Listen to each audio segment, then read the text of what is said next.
එතකොට එතනදී පළමුවෙන්ම පෙන්වන්න දෙයක් තියෙනවා.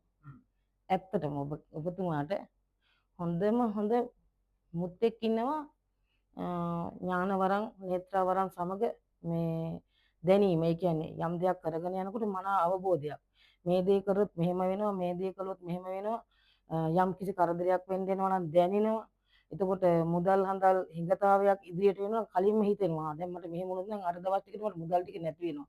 එතන මම මෙහෙම කරගන්න ඕනේ කියලා පිහිට වෙන මුත්තෙක් වෙන්නනවා පළමුවෙන්ම මෙතනදී මේ පින් තියෙන. එයා සලුවක් වගේ දෙයක් ඔයාට දෙනවා පෙන්වන්න. නිතර දෙනවා ගන්නවා. නිතර දෙනවා ගන්නවා. මට ඒ දේ ෆෝන් එකකින් අරන් පෙන්වන්න පුළුවන්. ඒක අපි බලන්න පුළුවන්. මගේ ෆෝන් එකෙන් පෙන්වන්න නේද? ඒ කියන්නේ කොච්චර මේ පීඩනයකින් වැටුණත් නැවත නැගිටිනවා. මේක තමයි මෙයාගේ මේ සලුව නිතරම මෙයා මේ පැත්තට දානවා.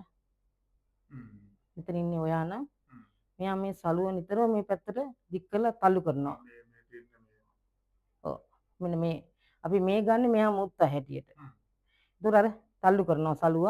අයි මෙයා ළඟට එනවා. ඒ කියන්නේ නිතරම බලයක් දෙනවා. වැටෙන තැනින් නැගිටවනවා අර. මේක තමයි මෙයාගේ මම මේ කියන ඔයාට ඉන්න මුත්තෙක් ඉන්නවා කියන එක තමයි මම මේ පෙන්වන්න කරන්නේ. අර